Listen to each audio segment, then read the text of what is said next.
आका करीम ने अचानक फरमाया, सहाबा अगर जन्नती देखने का शौक हो तो दरवाजे पे देखो, जो पहला शख्स मस्जिद में दाखिल होगा वो जन्नती होगा। तो सहाबा ने देखा तो एक बूढ़ा शख्स, सहाबा जान गए ये खुश नसीब है जो जन्नती है। दूसरा दिन हुआ तो हुजूर ने फिर फरमाया, जन्नती देखने का शौक है तो दरवाजे पे देखो। सहाबा कहते हैं हमने सोचा देखिए आज कौन खुशकिस्मत आता है, कल तो वो बुजुर्ग आए थे, देखा तो वही कल वाले बुजुर्ग। तीसरा दिन हुआ तो हुजूर ने फिर इरशाद फरमाया कि किसी ने जन्नती देखना है तो दरवाजे पे देखो।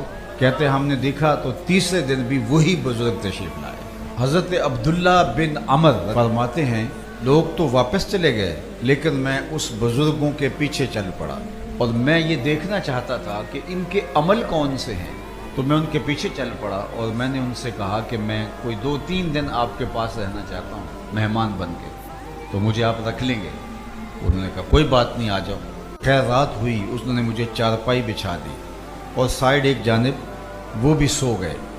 मेरा ख्याल था कि मैं देखूं रात को किस किस तरह की इबादत करते हैं, कितने नवाफल पढ़ते हैं। मैं बज़ाहिर तो ऐसे तासुर दे रहा था कि मैं सो गया हूँ, लेकिन मैं सोया नहीं था, क्योंकि मैं जिस मकसद के लिए आया था उसको हासिल करने के लिए जाग रहा था।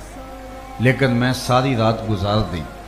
मैंने देखा कि वो बुजुर्ग बराबर सोए रहे, उन्होंने कोई नवाफल रात को उठ के नहीं पढ़े। इस तरह दिन भी गुजरा, फिर अगली रात आई, मैंने कहा चलो आज देखते हैं, तो फिर रात गुजर गई, फिर दिन गुजरा, फिर रात आई, फिर रात भी गुजर गई।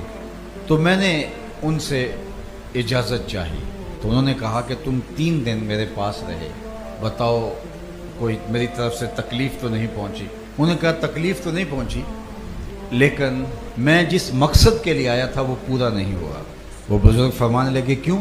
मैंने कहा कि हुजूर ने फरमाया था जिसने जन्नती देखना है तो दरवाजे पे देखो, आप नज़र आए। तो हमने सोचा कि कोई ख़ास बात होगी, कुछ ख़ास अमल करते होंगे, लेकिन मुझे तो कोई एक चीज़ भी ऐसी दिखाई नहीं दी जो कोई हट के हो।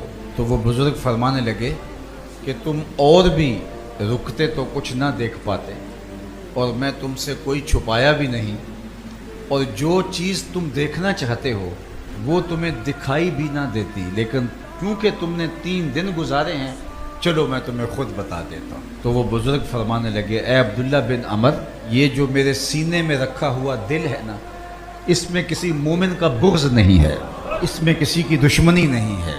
मैं और आप इस दिल के अंदर सवेर से लेकर शाम तक किस किस की दुश्मनी पाल रहे होते हैं। तो कामयाब कौन हुआ? कामयाब वो हुआ जिसने अपने मन को अंदर को सुथरा कर दिया।